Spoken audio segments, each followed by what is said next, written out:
There's always that clunk of the microphone which signals beginnings. Welcome. I'm Professor Penny King from the Research School of Earth Sciences at ANU, and I'm also Associate Dean for Research in the College of Sciences. Today we gather for the 2023 ANU Climate Update, and we'll have an overview of how climate is changing, followed by some solutions for how we can respond to those changes, with a focus today on effective carbon removal. We don't want renewal. I'd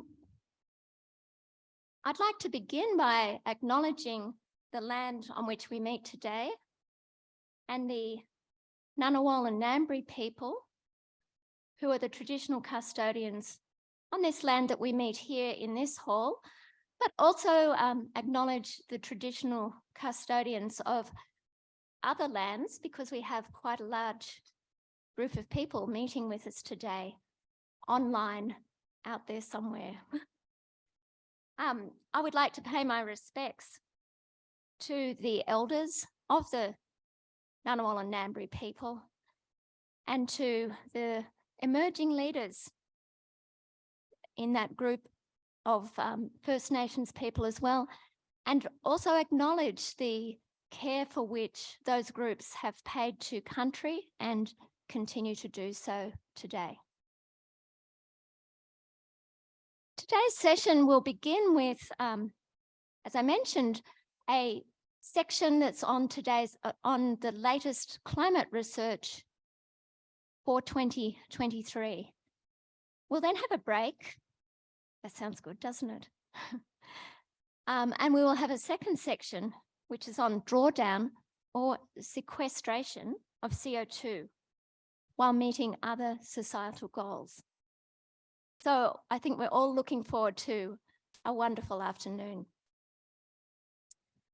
As you can see on this sign behind me, we will have question and answer sessions. And so please do feel free when that comes up to type into your phone the vvox.app address and sign in with that digital session identification, or download the app onto your phone, because we'll be running the questions through that app, as well as having questions in the room. These questions will be moderated by the wonderful staff of iceds, who I would like to acknowledge for organising this event. And they will be sorting them so that the most common questions come to the top. So now I'd just like to change gears a little and introduce the first speaker for this afternoon's events.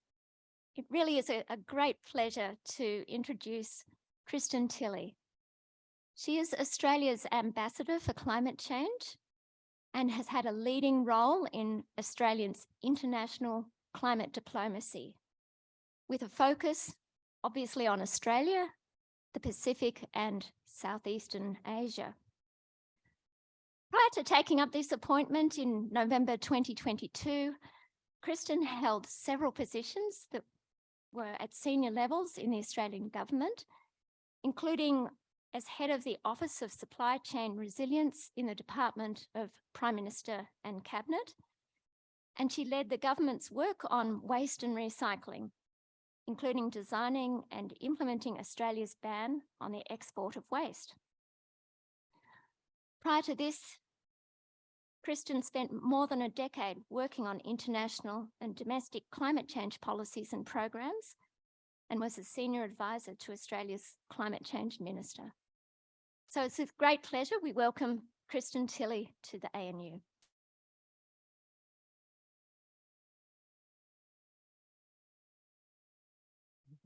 Thanks very much, Professor King, for that introduction. At the outset, I'd like to acknowledge the very sad loss of Professor Will Steffen just last week. I had the pleasure of occasionally engaging with Will over the past 20 years and was extremely saddened by the news of his death. So I can only imagine the impact it is having on many of you as long-standing colleague, student and friends of Professor Stephan. Thank you to the ANU for convening this event today. It's a great opportunity to discuss the state of our climate with a community of people committed to the challenge of tackling climate change. And I'm very, very honoured to be speaking here today. Indeed, my first official speech in Australia as Ambassador for Climate Change. If I can impress upon you one key theme today, it is opportunity. I don't need to recount for this audience the urgency of the climate challenge, but in the context of an update for 2023, I can speak to the opportunities presented through Australia's renewed climate leadership. Before I proceed, I too would like to acknowledge I'm speaking today on Ngunnawal country and pay my respects to First Nations people in the room and tuning in remotely. In particular, like Professor King, I'd like to recognise that First Nations Australians have used their traditional knowledge to adapt as Australia's climate has changed over millennia, and acknowledge that the resilience of First Nation cultures are a source of inspiration for the Australian government, including in our climate and foreign policies. And this is critically important. We know that climate change is having a disproportionate impact on First Nations peoples worldwide, with consequences for their cultures, traditional lands and resources. We also know that First Nations people have a wealth of experience and knowledge that will be critical in facing the global challenges of mitigating and adapting to the impacts of climate change. More than 65,000 years of continuous practice, preserving, sharing and caring for country, building knowledge of immense value to our climate action efforts today. Australia's efforts to respond to the global climate crisis appropriately start at home. One of the first acts of the incoming government was to increase Australia's emissions reduction target to 43% below 2005 levels by 2030 and confirm Australia's commitment to our net zero by 2050 target in an updated nationally determined contribution to the United Nations. And in September, the government enshrined both those targets in domestic legislation. The government has also committed to generate 82% of Australia's electricity from renewables by 2030. Today, renewables make up just over 1/3 of Australia's electricity supply. So we have just 82 months, to borrow a phrase from Australia's Climate Change Minister, to change that to 82%. This will be no small feat. The government's introduced its Rewiring the Nations policy to deliver a massive upgrade to our transmission infrastructure to bring on that new renewable energy generation. But 82% renewables in 2030 is not the final destination.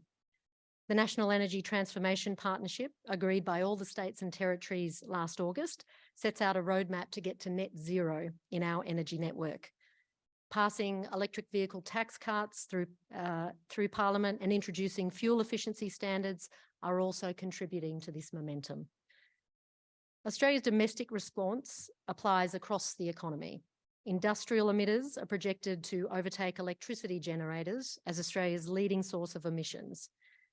That's why the reform safeguard mechanism to come before Parliament in the coming months will govern the emissions of our biggest industrial emitters and require them to decrease year on year their emissions. But Australia's transition to a green economy, while ambitious and challenging, presents immense opportunities for regional growth, trade and jobs as Australia becomes a renewable energy powerhouse. We also know that our domestic efforts are responding to a challenge of international scale, and we know why global action is urgent and needs to be accelerated. Climate change impacts are no longer something we're seeking to avoid in the future. They are very much happening right now. Last year, Pakistan received 3 times its annual average rainfall in only 3 months, inundating hundreds of villages, towns and districts. The Horn of Africa is currently facing its longest drought period in over 40 years, with 26 million people facing an acute food and livelihood crisis. Closer to home, our important neighbour, Indonesia, the world's largest archipelago, has tens of millions of citizens living in low-lying areas exposed to sea level rise. And of course, Pacific Island countries are on the front line. The economies, lives and cultures of our Pacific neighbours face unprecedented threat, and not just through rising sea levels. Natural disasters exacerbated by climate change are taking an increasing toll. Pacific countries have a greater than 40% chance of being struck by disaster each year, causing on average 14% damage to their GDP and affecting more than 10% of their population. Salt water is invading freshwater supplies. Fish stocks, a staple source of food and incomes, are reducing. So there's 2 points I'll make here. Firstly, as I'm sure you all know, climate change takes more than one state, one government, or one community to address. The global community will be much more successful in responding to climate change if we do so in partnership. And secondly, Australia's domestic experience and capability can and does have global impact. We're building the tools and skills to help the global transition to net zero, and in particular in our region. We have cutting-edge renewable technology. We have advanced carbon market mechanisms. We have emergency response personnel and forecasting systems trained and developed through our own experiences responding to fires, floods, and cyclones. And we have institutions and individuals that are committed to helping others to respond to the climate crisis. In Southeast Asia, the Australian government's collaborating with partners on an orderly transition to net zero by 2050 and unlocking green trade and investment opportunities. We're working with Indonesia to establish a new $200 million climate and infrastructure partnership. We're pursuing new, innovative ways to facilitate trade and investment in environmental goods and services in the region, and to develop standards to support regional decarbonisation efforts. This includes a first-of-its-kind green economy agreement with Singapore, which will promote trade and investment across green economy sectors to assist both our nations to advance our net zero ambitions. We're helping promote clean energy and green investment in the region and working with partners to strengthen infrastructure policy, planning and procurement. Australia is also working through innovative financing partnerships to deploy concessional investment to support climate projects and attract greater private sector investment. Of course, a key region of importance for Australia's international climate change engagement is the Pacific. Australia is often the first to respond to disasters that occur in the region, for example, in providing emergency drought relief to Kiribati and Tuvalu last year. We're partnering with national meteorological services in Vanuatu, Samoa, Niue and Solomon Islands to document traditional knowledge used for weather and climate forecasting, respecting Pacific Island people's historical and cultural understanding of their environment and its natural potential to adapt. Pacific countries have called for international partners to be better joined up on our efforts in the region. We're listening and working with fellow partners in the Blue Pacific members, the US, UK, New Zealand, Germany, Japan, and Canada, to harness our collective strength through closer cooperation, led and guided by Pacific Islands. Australian climate leadership also means advocating for the unique position and needs of our Pacific family. We know that climate change is the single biggest threat to the livelihoods, security and well-being of the people in the Pacific. That's why we supported the inclusion of loss and damage funding on the agenda at COP27 and the agreement there to establish new funding arrangements, and will be an active participant in the design of new loss and damage funds. It's also why Australia is bidding to co-host COP31 in 2026 in partnership with the Pacific. Co-hosting with the Pacific is a unique opportunity to demonstrate our genuine solidarity on climate change with our Pacific family. And COP31 will provide a significant platform to showcase to the world Australia's commitment to harnessing the opportunities that the global transition to net zero offers. Opportunities to share our skills, knowledge and expertise. Opportunities to build towards being a global renewable energy powerhouse. Opportunities to put Pacific voices at the centre of international climate discussions. And opportunities to galvanise action at home and at the international level in this critical decade. In closing, I recall chatting to Will Steffen at an airport lounge many years ago. I was en route to a climate change negotiation and he was heading to Sweden to brief the royal family on climate science. What he said to me then is even more compelling today. He said, "There is no greater issue to spend your time working on." Thank you very much for having me here today to open the 2023 climate update, and I look forward to the stimulating discussions ahead. Thank you.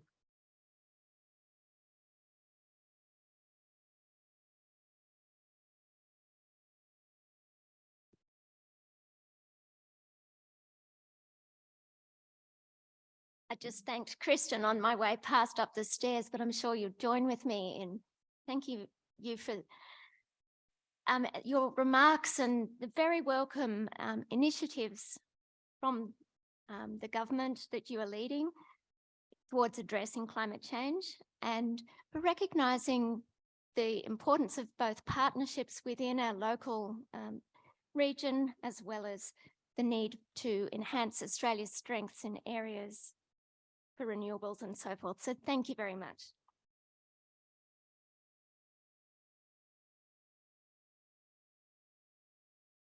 Our next speaker is Mark Howden. He's the director of the Institute for Climate, Energy and Disaster Solutions at the ANU. He's also an honorary professor at the University of Melbourne, vice chair of the Intergovernmental Panel on Climate Change, commonly known as the IPCC, and he's chair of the ACT Climate Change Council. Mark helped develop both the national and international greenhouse gas inventories, and those are a fundamental part of the Paris Agreement, and he's assessed sustainable ways to reduce emissions.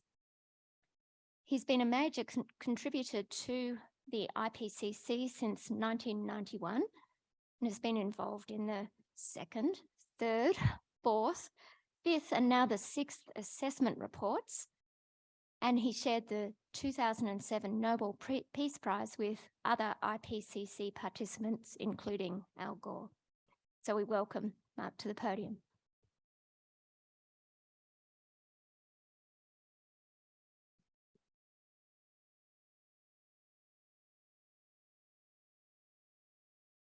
Thanks very much, Penny, for that welcome, and thanks, Ambassador, for your kind words at the start and flagging some of the things that Australia's government is currently doing and picking up some of the threads which I think many in the audience would have liked to have heard about in previous years.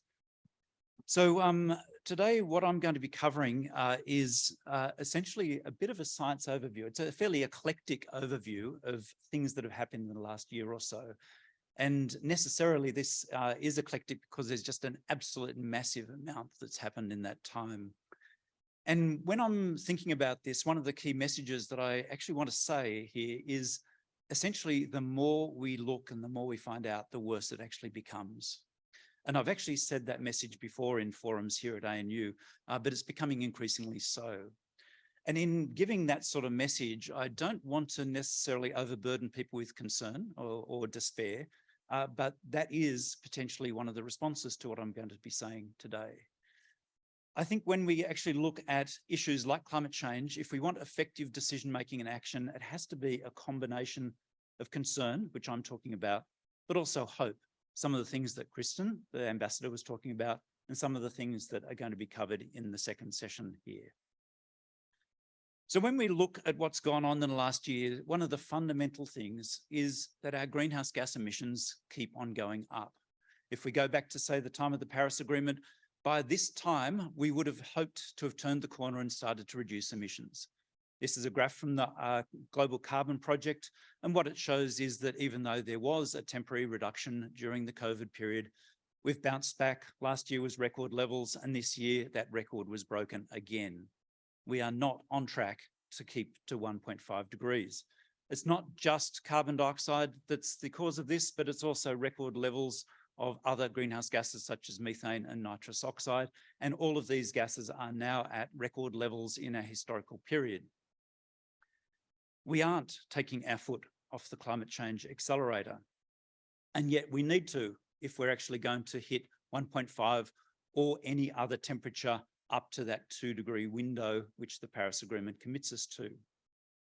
This is the same sort of information on the left-hand side with the black line, showing increased historical carbon dioxide emissions.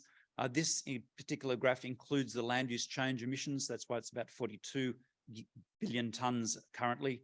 Those 3 lines are projected lines, assuming a linear reduction in emissions that are consistent with sticking to different temperatures. So on the left-hand side, the steep line is the emission reductions needed linearly to stick to 1.5 degrees. On the right-hand side, it's what we have to do to stick to 2.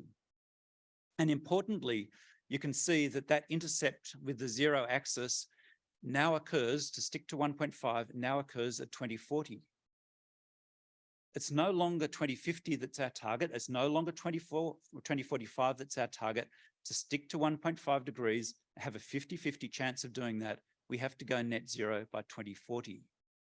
And that's because in this last handful of years, we haven't started to reduce our emissions. Every year, we're pumping up about 42 billion tonnes of carbon dioxide, and our budget that's consistent with 1.5 degrees allows us to emit 380 billion tonnes from here on. So it's simple maths. We've got about 9 years at current levels of emissions before we run out of the carbon budget that's consistent with 1.5 degrees. And it leads me to a point which I have to make, is that at this stage, there is no pathway to sticking to either 1.5 degrees or 2 degrees without significant negative emissions. That's without some way of taking carbon dioxide out of the atmosphere and putting it somewhere safe. And so that's why we're having this second session focusing on carbon dioxide removal.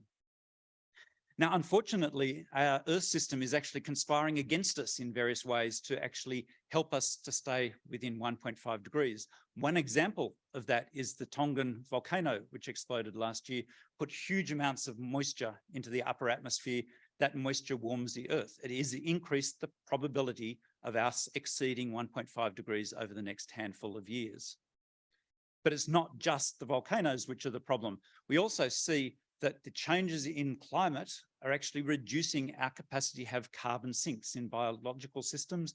And there's essentially a war between the carbon dioxide increase, which tends to increase the functioning of those biological systems, versus the climate change, which is tending to decrease those. And unfortunately, during the last roughly a decade or so, the climate change itself has reduced the capacity of the land to absorb carbon dioxide by about 17%, and it's reduced the capacity of the ocean by about 4%.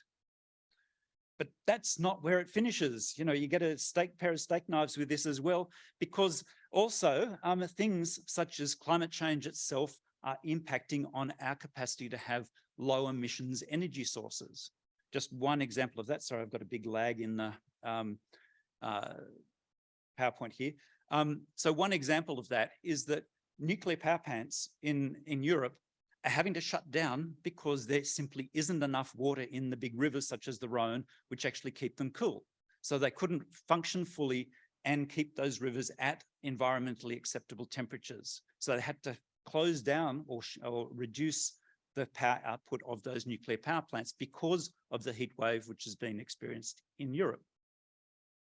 And similarly, high temperatures reduce the efficiency and effectiveness of other parts of our energy system, including solar photovoltaics. And of course, they do things, as I mentioned before, like reduce soil carbon, reduce biomass, including through increased biomass losses from fires. So given that we're producing huge amounts of greenhouse gases, it's not surprising that we continue to warm the Earth. This has been known about for hundreds of years, as I've said before in these forums.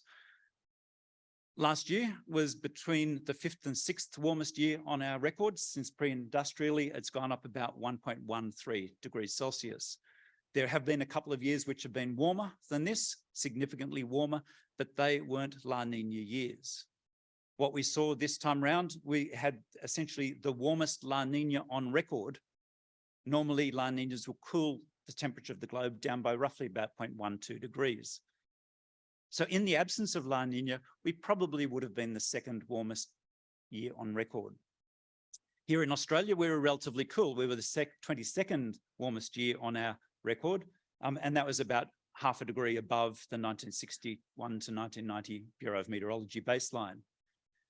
And just sort of indicating what looks like in terms of that La Nina, just so you have this imprinted in your mind, La Nina, the top left-hand panel, when we've got those conditions, we get this huge cold tongue coming out of Peru and Bolivia. South America, shoving cold water right across the Pacific and piling up warm water against Australia and our near neighbours to the north. And we can see that very visibly in that sea surface temperature anomaly graph on the top left. Those conditions tend to bring very much wetter conditions to Australia than normal, and that bottom right-hand map is exactly what's happened in Australia in this year.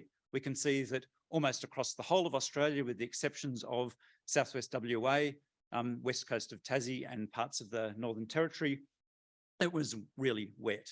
And that explains to some extent some of the things that we've seen with the massive droughts here in the first part of the year and almost also more recently. Now, one of the important things here is that historically, because of that relationship between El Nino and La Nina and temperature, what we actually see is those La Ninas tend to be colder than El Ninos. But these days, a La Nina is actually hotter than all of the previous El Ninos, except for those which happened in 2015 and 16, which were the hottest year on record. So what we're seeing is really significant changes in terms of the climatology of the globe. That's what it shows in this map from NASA, which shows temperature anomalies, again, temperatures against normal across the globe. You can see, with the exception of that La Nina tongue of cold water out into the Pacific and some cold water around Antarctica, everywhere was hotter than the long-term average. Some places, such as Europe and parts of the Arctic, were much, much hotter than the long-term average. And in fact, across the globe, in more than 28 countries, which have about 850 million people living in them, this was actually the hottest year on record, even though it didn't feel like that here in Australia. We saw extreme heat waves in Europe, in China, in South Asia, and other places, and we saw marine heat waves as well. So it's not just isolated to the land. So, for example, right at the moment, there's a massive marine heat wave happening between Australia and New Zealand, which is an extraordinary event, and it stretches way, way further south than we would have expected and was projected by models. Now, these sorts of temperature changes are already having impacts. They go from the trivial to the very severe. A few of the less important ones I just put up here. If you're a foodie, climate change is already threatening your Iberico ham, your jamon Iberico. It's also threatening French mustard, the nice mustard we like having on our food. If you're an active sports person, it's already threatening snow in France, as I showed here, but in many other parts of the world. If you're a runner or an active cyclist, temperature is also becoming a threat, and particularly for events such as the Tour de France. So this is widespread, and it impacts on many different things that we value. Now, should we have expected this? Absolutely. So one of the things that came out this year was an analysis of the studies done by Exxon, the huge fossil fuel company, over many years, going back 45 years, and they had projections of climate change, what would happen to temperature under different emission scenarios.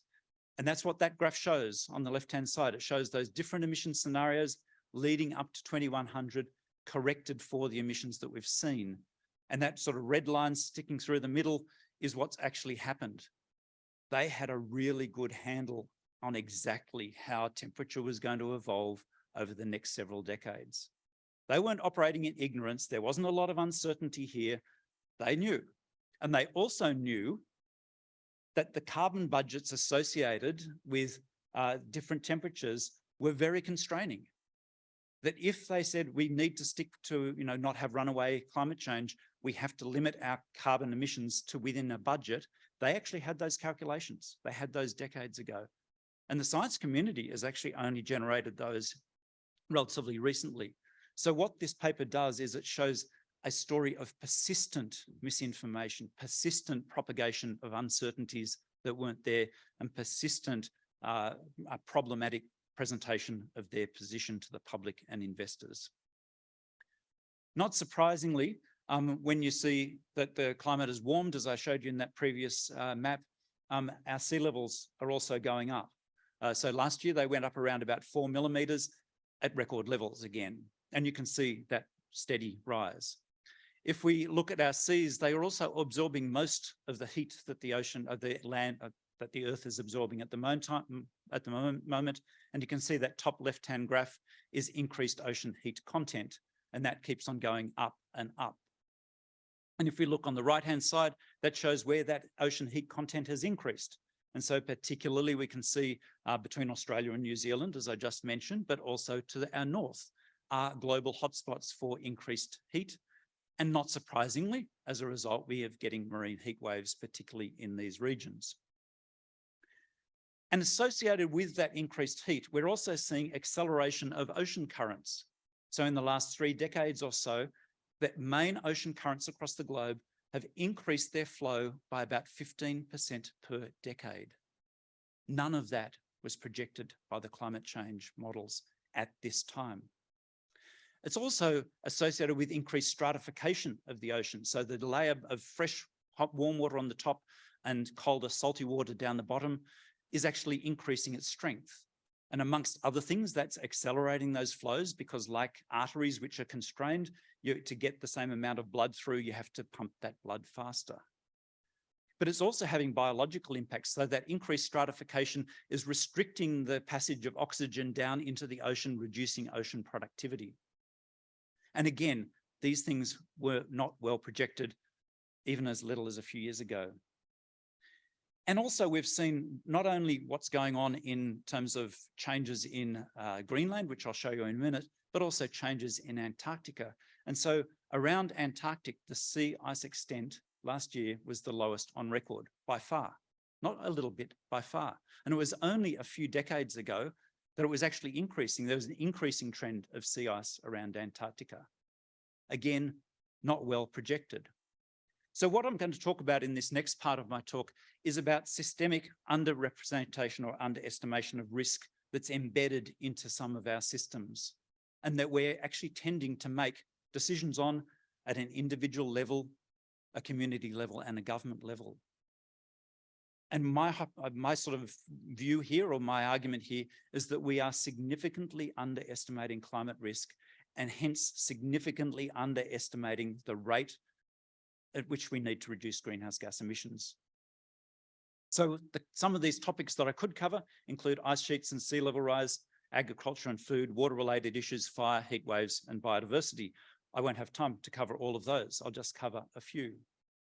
Now, if we just look at ice loss, which is very closely related to sea level rise for obvious reasons, the quote at the top is from Alan Hubbard, who's one of the key researchers on ice loss around the globe, particularly works on Greenland. The current generation of coupled climate and ice sheet models used to forecast future sea level rise fail to capture the emerging processes that we see amplifying Greenland's ice loss. The models don't do a good job for good reason, because of the way they're constructed. But there's things which we're observing in Greenland and things which we're observing around the Antarctic, which are not built into these models. So these models are underestimating rates of change and degrees of change. And just a few examples from work that Alan and others have done. What's going on in Greenland, even if we stopped emissions right now, Greenland is going to continue to melt and it's going to contribute something like 270 millimeters of sea level rise from Greenland alone over the next decades. And if there was a continuation of particularly warm years, such as recently experienced, like 2012, that could be up to 780 millimeters over the next decades. And in contrast, the IPCC assessments, which fundamentally rely on those process-based models, suggest increases from Greenland in sea level by 100 to 150 millimeters, way undershooting what an understanding of glaciology and measurement of change would actually indicate. And the Antarctic ice mass is also depleting faster than the process-based models would indicate. So we're starting to get a picture here of significant underestimation of sea level rise. And yet, there are studies which incorporate, amongst other things, expert judgment, which actually integrate these processes that people are seeing and use expert judgment to assess how sea level may propagate out into the future. And that expert judgment supports using, instead of the 1 meter or 80 centimeter level sea level rise, which is currently used in much planning around the coast of the world, it actually suggests a better target would be to think about 2 meters of sea level rise, because that's quite feasible within this century. And it's not just that we're underestimating the rates of sea level rise through things like I've just talked about, but we're also underestimating the vulnerability of our coastal systems to sea level rise. In this particular case, there's a new digital elevation model. That's a way of measuring the height above sea level of land. And it uses LiDAR, which is a different technology. And it's better than the old radar technology, which tends to get intercepted by things like trees. So it doesn't give you a good estimate of where the land surface is. And those new LiDAR estimates indicate that at 2 meters, there could be 2.4 times as much land affected by sea level rise as the previous estimates. Not 20%, not 50%, 2.4 times as much. And that scaling also operates at 1 meter. There's a lot more land vulnerable to sea level rise at 1 meter than previous estimates. If we look at the water cycle, in Australia, we've just experienced an acceleration of the water cycle. That's what our floods are, etc. And when we look at what's actually happening in terms of our water cycle, compared with what the global climate models say, the reality is that it's going about twice as fast, accelerating twice as fast as the models would indicate. There's a whole stack of new research on this reported in the most recent IPCC report, but this is not new. Paul Durack from Australia, more than a decade ago, concluded the same thing. We've conveniently ignored that science because it's pretty uncomfortable, because acceleration of the water cycle increases flood risk and increases drought risk. And those are two big hot button items in Australia. It increases soil moisture variability, and through that increases agricultural yield variability, and hence agricultural prices and availability of food. We don't have to go back too far in history to find out what that does. If we look at those global models again, they would indicate that rainfall intensity should go up with climate change. As the atmosphere warms, it can hold exponentially more water, so therefore we get more intense rainfalls. This is not new, it's hundreds of years old in terms of that assessment.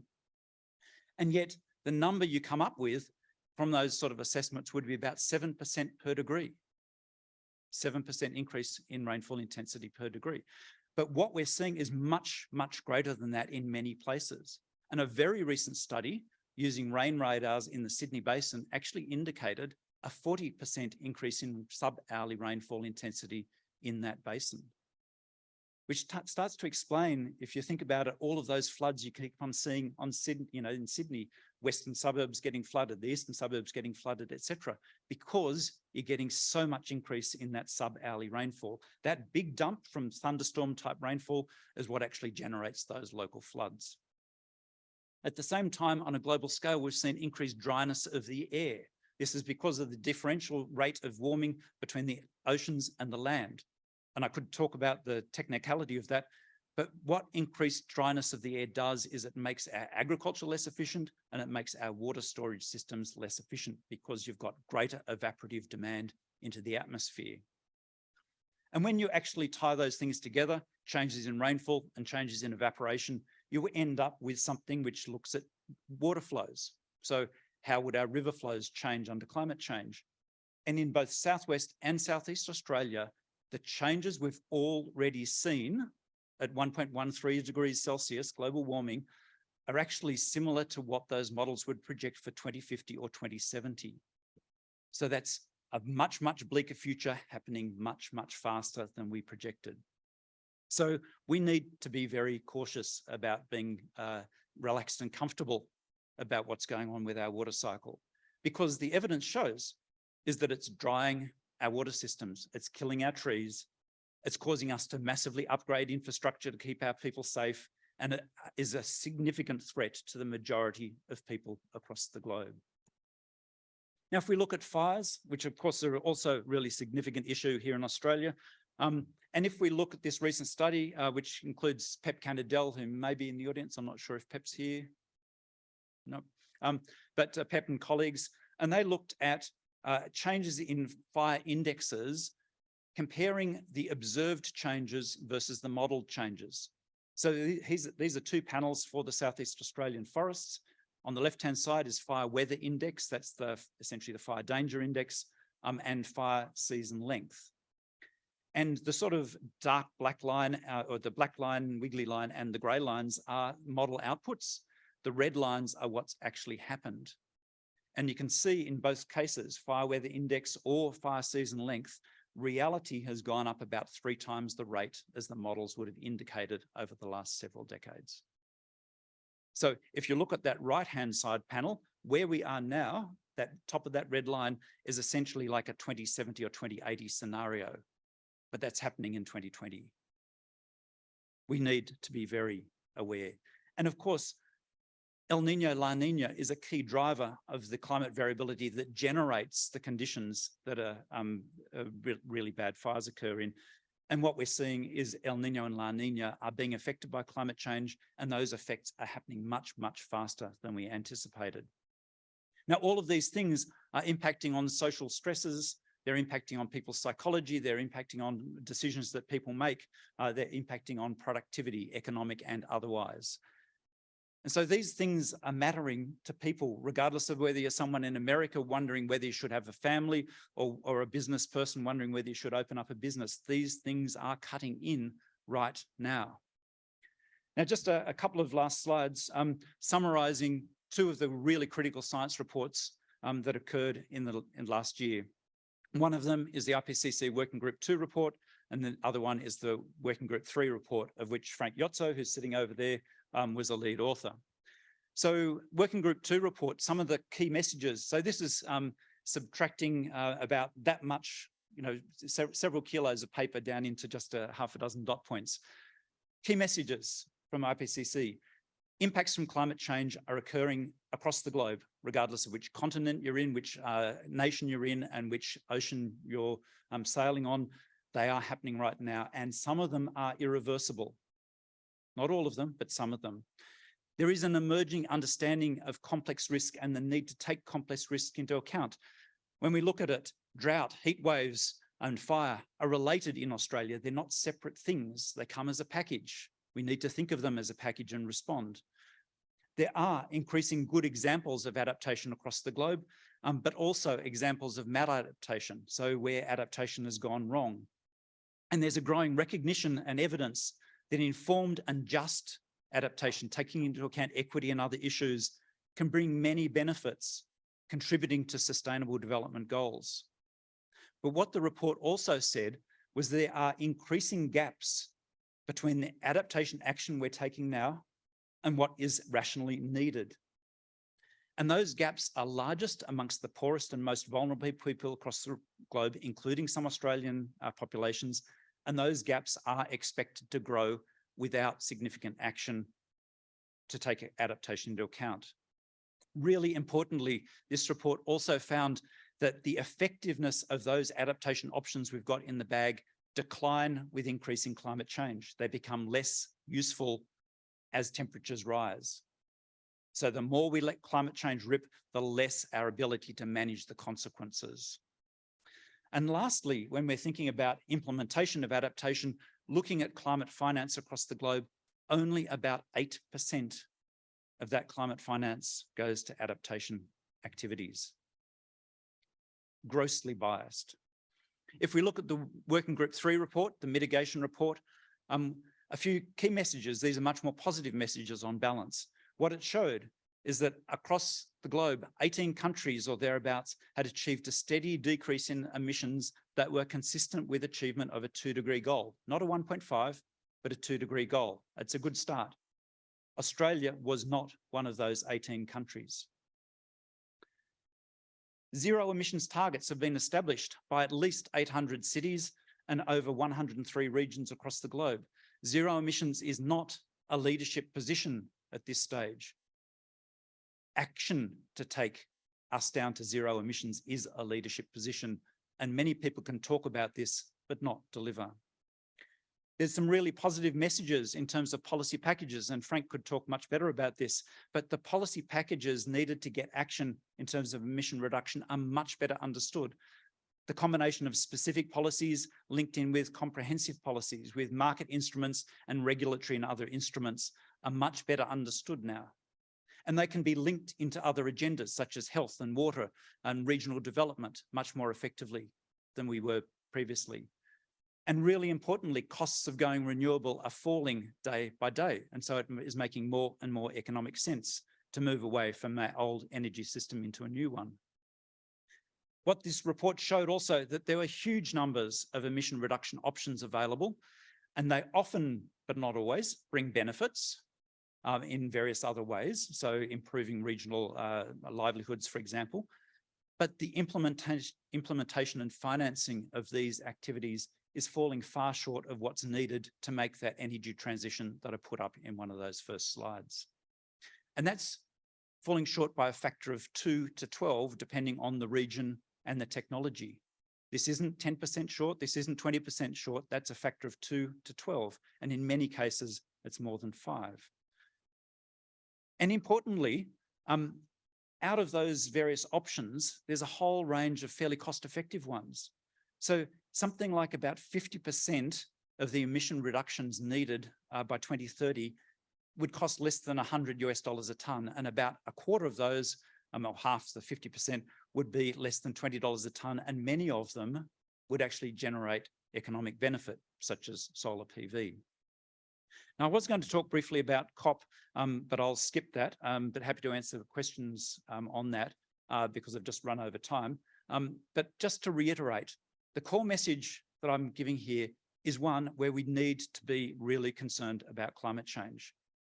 We need to acknowledge that there's a whole series of risks which we've actually underestimated, and those risks matter to us and they matter to our environment. And the way to deal with those risks is not by ignoring the issue, but it's actually confronting the issue and acting appropriately, both in terms of emission reduction and adaptation to climate change, and linking that in with a whole range of other interests and policies.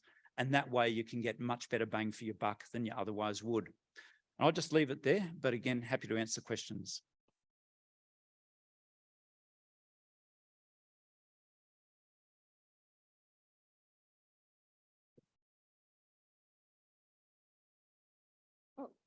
Thank you, Mark, for those comments. And I think everyone here today is here because we're trying to educate ourselves about these issues and how to solve them. So it's sobering, but thank you very much. So the way we're going to run this session is that we have a VBox login that hopefully will turn up on the screen. Thank you. That will use the questions in the VBox app. And so please enter your questions in. I'll read that number to you, 177 743 250. And then we will choose questions from the list that the ICED staff are sorting for us and move forward there. So, oh, it wants me to have a profile here. So we've got a question from the audience. I do not have a question from the audience yet.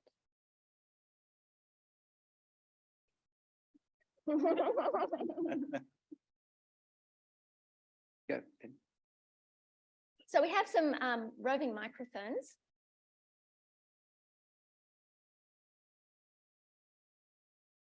Thank you. Thank you. It saddens me to see this talk that you give. 7 years ago, I gave a similar talk to the Crawford School, the Australia-New Zealand Leadership Group, and outlined a similar scenario. Hopefully no one listened. At the moment, I'm on the Coordinating Committee for Climate Change for the International Standards Organisation. We share the same concerns of the failure to reach the sustainable goals. So the question really is, how do you activate a large number of the people in this room who actually get the issue to really get up when you've got a let's say, a conservative press working hard against it? Thanks for that question. I would posit that we've actually known enough for at least 20 years to take effective action on both emission reduction and adaptation. The fact that we haven't is something that I think our grandchildren will curse us for. The sort of question about how do you actually get engagement with people, a lot of people have put a lot of effort into that, and there's several people like Beck Colvin here at ANU who spend a lot of time looking at that. Really importantly, it's not just to talk to the people who you tend to agree with, but also tend to talk to some of the people who maybe don't agree with you and have different views or perhaps misinformation floating around that they've listened to. It's about pushing upwards, not just to politicians, but also to business, and basically saying, we expect better from you, and pushing for, if you're a shareholder, pushing for appropriate dealing with climate change in a company. So we've got the Task Force for Climate Related Financial Disclosure, TCFD. We've also got TNFD, and there's the new sustainability accounting rules which are coming in, which I think can be used to hold the feet of board members, etc., those who are responsible to the flames, and actually get more action. And of course, you need to take action yourself. So you need to actually get your own house in order as much as you can. Do all of those things. Put solar PV on your roof if you can. Cycle where you can, etc. And so just find your own ways of reducing your greenhouse footprint in ways which are compatible with your own sets of goals. Thank you. So we'll go to a question online. And Mark, we'll also accept questions for Kristin as well. But this one says, Mark and all, a mental health question. How do you stay sane? And I guess a follow on from that is, how do we keep our children sane in the sight of this losing goal? Yeah. So I think sanity, and I flagged this at the start, was for me, yes, we need to be concerned because that's what the evidence shows us we should be. And but at the same time, we need to have some hope that we can actually resolve this, and that taking effective action will actually head off the worst of the possible scenarios, and give those children and grandchildren a much better life than they otherwise would have. So for me, just hearing this and being paralyzed to inaction is the wrong response. It should be a motivation to actually get up and do some good things. And for me, that's the thing. We need to talk about the hope part of the equation as well as the concern part of the equation. And that's why we had Ambassador Tilley talking about some of the hopeful things that the government's doing, and our other speakers talking about some of the hopeful things that we can do in terms of reducing atmospheric carbon loads. Thank you. Okay, so the next question is, isn't it time to give more serious research attention to the possibility that we may need solar radiation management through one or more of a number of technologies? Well, I think there's a few big problems there. One of them is, I think it's going to be much safer going down a pathway where we can reduce our greenhouse gas emissions through things like renewable energy and changing our industrial processes and our dietary habits than it is to muck around with the fundamentals of our atmosphere. I'm sure some of you in the audience would have seen that movie Snowpiercer, where some rogue player sort of put some radiatively active material in the atmosphere and pushed us into an ice age, etc. That's probably not going to happen quite like that, but you could certainly get a large scale unwanted consequences. And just a really simple demonstration of that is if, for example, you put up some reflective particulates in the atmosphere and it took out about 5% of your solar radiation, that would cool the Earth down. But that radiation directly feeds into agricultural productivity. So you reduce your incoming solar radiation by 5%, everything else being equal, you'll reduce your agricultural productivity by 5%, and 500 million people across the globe will go hungry. And so that's the consequence. So you don't want those sorts of consequences. So we need to put in place good governance systems, and we need to put in place sensible ways of testing out propositions, probably virtually in the first instance, so that we actually can, if necessarily, start to explore the pros and cons of some of those things, not to actually implement them, but so we can actually make informed decisions. And sitting in the audience is Aaron Tang. Aaron's over there. And if anyone wants to go and talk about negative emissions governance, he's the person to do it because he's doing his PhD on that. One from the audience. Mark, I was surprised you said that ocean currents were speeding up because I thought the freshening of the Atlantic was slowing them down. There was a paper about 2 weeks ago by Matthew England et al. About AMOC closing down and possibly causing Australia to get wetter rather than drier. Can you comment on that paper, please? Yeah, the different currents. So the ones that are speeding up are the surface currents, and the AMOC is fundamentally about the deep ocean convection. So there's somewhat different things. So if we look at currents such as the East Coast current off Australia and those associated with El Nino and various others, Arctic circumpolar, they're increasing. And there's been several studies on this now, and so it's fairly well established. And it is very much a surface flow thing. It's not the depth flow. Oh, and I should say, we don't want the overturning circulation in the Atlantic one to slow down much more. And there is evidence that that's already weakening. And that's associated with freshening of water around Greenland and Iceland.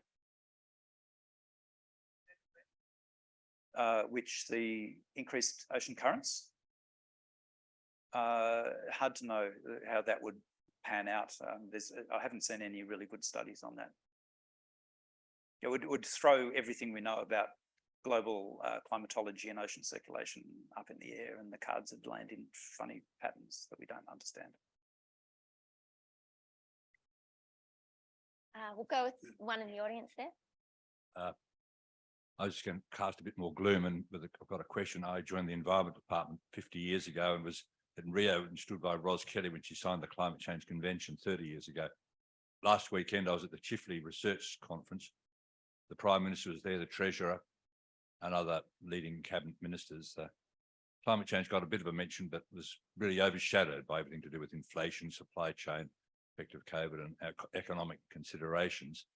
I think the best thing an individual can do, one of the best things is that whole public pressure on our political leadership, because otherwise, and I was 50 years now, I've seen that everything getting worse and worse. So I don't think we've really got to have a major change to get very little comment on climate change, let alone other environmental considerations with the Prime Minister and Treasurer there, even though the Treasurer supports the Wellbeing Index. I thought was a sad reflection, really. Yeah, thanks, Rod. We've got a good government too, compared to others. Yeah. Thanks, Rod. There's in our political system, there's always the danger of the immediate overtaking the important. And what you have to do is put in place various mechanisms. So, policies which are of demonstrable value that will perpetuate themselves because of that. Similarly, we need to have good institutions that actually protect against backsliding. We need to have a community that's informed about the range of issues and can see ways through and ways which they can contribute to innovation to resolve some of these issues. And of course, as I've mentioned before, we have to push upwards, not just into government, but also into business, and we have to speak out. So Mark, there's another question online here, which is the government oftentimes frames its response to climate change in terms of economics and change in energy choices. But as you've shown, there's a lot of complexity. What would you say are better ways to communicate that complexity to persuade the electorate? Yeah, well, the way I read it is the current government, that's the federal government, has a very strong focus on emission reduction, and that's warranted, and that was demonstrated in the science that I showed today. We do need to have rapid and sustained and deep emission cuts, and so what the government is doing there is very much aligned with the science. The challenge, I think, is that does not have to come, in my view, at the expense of focusing on the adaptation response. That's the managing the change in risks. And at the moment, it tends to be doing that, is that we have the emission reduction focus, but not the adaptation focus. And that's partly a legacy of our peculiar politics that we've experienced in Australia. And so that's there's a lot of room to catch up in terms of policy to reduce emissions. But if you go to, say, Pacific Island neighbours or to South Asia, they're actually not really interested in emission reduction. You know, there's the average person there. They're actually interested in climate adaptation because that's what's mattering to them. They're not big emission producers. They're saying essentially that's a white man's problem, to use that sort of terminology. That's not our problem. It's a developed country's problem. And so, but they're saying, but what we're seeing in terms of droughts, what we're seeing in terms of floods is our problem, and we want to act on that. So how you mix that balance between emission reduction and adaptation is very much dependent on the context in which you're operating. Interesting. Australia's so big too. I'm sure it varies from location to location. Indeed. Yeah. Another question that has come up quite a number of times here in my little handbook here is, you mentioned that in your talk that some of the changes have not been captured in IPCC reports and in our global predicting models. And so the question is the latest IPCC report capturing that, or is there still an underestimate in that report? Yeah, partially capturing it. So there is a preference to use the process-based model results within the IPCC because it's, you know, there's often, you know, substantial literature around on those things, and the IPCC draws off that literature. That's its fundamental feedstock. And oftentimes you get people who have worked on those particular types of analyses becoming authors within the IPCC, and so you get preferences shaping up there. And also because some of the concerns about adequacy of those process-based models are very recent publications, and so because IPCC has a limit to where you can accept publications, you know, up to a particular date, some of the most recent stuff doesn't necessarily fit in. But IPCC tends to be a conservative entity because it's a bit of a lagging entity. So it's using research that people might have started 2 or 3 or 4 years ago, but it takes a while to get through the publication process and then into the IPCC. Right.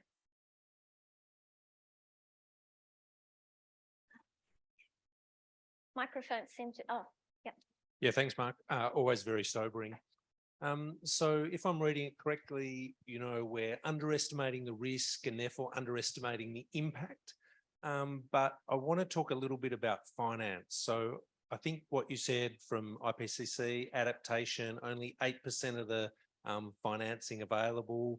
I think what I heard from a mitigation point of view, somewhere between 2 to 12 times, not enough money. But I also heard, you know, from a mitigation point of view, the cost of doing it's getting cheaper and cheaper all the time, and I guess we've seen that in solar and stuff as well. And I wouldn't mind a comment from the ambassador on this one as well. So how do we change the dynamics of both the public and private sector funding into both adaptation and mitigation? Thanks for that question. So when we look at a lot of mitigation activities, there's a clear private benefit from investing, and so you know, in that circumstance, what you do is you set up the you know, essentially the market or regulatory infrastructure, and then let private industry operate within that domain and adjust as needed. And so, you know, there's various you know, mechanisms to do that. Adaptation tends to be a much more public interest issue. So things that happen to our food system, you know, of fundamentally of public interest, although it may affect private operators within that system. And so I think you're dealing with quite a different sort of you know, necessary framing of those two different elements, and so we need to have different instruments that respond to both of those, and one tends to be more in the public sphere and one in the private sphere.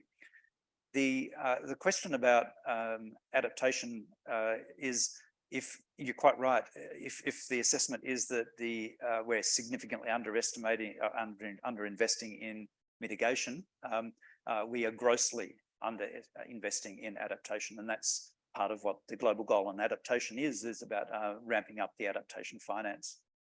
So within some of the you know, international bodies which deal with climate finance, they've been trying to correct that balance for some time, but they've found it actually quite hard to do.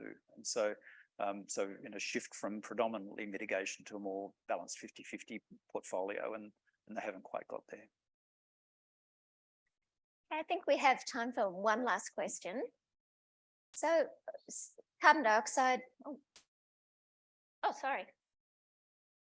You're answering too. Sorry, Ambassador. Hello. That's all right. Thanks, Penny. The question directed to me as well. And I think Mark's done a great job at explaining what I like to sort of talk about is understanding the different motivations for investors in why they want to invest in mitigation or adaptation projects. Quite often mitigation is about getting a commercial rate of return, and there's increasing, I'll say it again, opportunity around that globally. Less obvious in adaptation in a traditional sense, but increasingly when you look in particular at local and community-led projects, there are all these compounding benefits that come from investing in adaptation, whether it's around opportunities for women and girls, through health outcomes, through other nature positive outcomes. So I think it's thinking clearly about what are the motivations for the investors to put money into climate projects, but also what are the additional benefits that can come from them. The other thing I'd say is there is, as there should be, an increasing focus not just of public funds through governments, but private sector and investing in the global transition and in adaptation. And people come with lots of ideas, but not often the right knowledge of the environment and the communities they're wanting to invest in. So certainly having a systems view of all the different people and stakeholders that are relevant for that conversation, and absolutely making sure it's driven from local level, from the country you're dealing with, from the community you're dealing with, so that you understand how your interest and willingness to put climate finance into a project will work for them. Thank you. So we have time for one last question, and I'll take it from this list online. You've talked about CO2, carbon dioxide emissions. What is the latest science on methane, another greenhouse gas? Yeah. So the science shows that methane is up to pretty super high levels. So we're about triple pre-industrial levels of methane in the atmosphere now. Most of that's due to human influence. We've got accelerating introduction of methane into the atmosphere lately. And that seems to be because higher temperatures are generating more biological activity in wetlands. And so climate change is actually generating more methane. So that's one of the sort of feedback mechanisms that we're concerned about. But of course, there's a whole stack of fossil fuel methane, so natural gas is methane. And so as we ramp up usage of natural gas, we're tending to get more leakage of methane throughout the whole value chain. So that's contributing to the atmosphere as well. And of course, we've got a lot more animals on the ground and rice paddies than we used to, and they generate methane as well. So there's lots of different sources of methane. At the moment, some of those sources are potentially cost effectively reducible, such as flaring at oil capture or gas capture sites where you see the big flame coming out of a sort of chimney. And that can be often cost effectively stopped. But in many other circumstances, it's not that easy. And so we need to put in place research and development that gives us cost effective options, say in agriculture. Methane being a very short-lived or relatively short-lived gas in the atmosphere means that if we can put a lid on methane emissions, we get a good bang for our buck in terms of immediate climate response. And so that's the rationale for the methane pledge that was kicked off 2 COPs ago and reinforced in the most recent COP in Egypt. And so countries are signing on with a significant reduction in methane emissions by 2030 as part of those targets. So I think it's a positive story, but it's not new. I remember back in 1990, a US EPA, Environmental Protection Authority, document which put out exactly the same arguments for why we should reduce methane emissions right now as we're using in the last couple of years. So we've known the arguments, we've known the science for a long time, but we just haven't put it in place. And one last thing about short-lived gases is one of the things that a lot of people talk about is hydrogen, and hydrogen as the energy carrier and the savior of humanity with our new energy system. One of the studies which came out in the last year re-looked at the global warming potential of hydrogen, and essentially it's twice as high as the previous analyses would indicate. So hydrogen has a global warming potential of 11. If you try to shove hydrogen into natural gas systems, your town gas systems, it'll leak because hydrogen is such a small molecule that gets through any sort of little crack. And so if you go down that pathway, you're going to have potential leakage of an incredibly potent potentially potent greenhouse gas, adding to climate change loads. So as the ambassador talked about, we actually have to have systems analysis and a systems understanding, so that when we actually try to solve one problem, we don't make another problem a lot worse. Sobering indeed, Mark. So our next steps in this afternoon's event are to actually take a break. There will be afternoon tea outside for 40 minutes, and we'll return at 4:40 exactly. The next session will talk about carbon dioxide drawdown and ways to mitigate against these issues that are so pressing and so urgent, and so eloquently brought to us by both Ambassador Tilley and Professor Howden. So let's thank them both.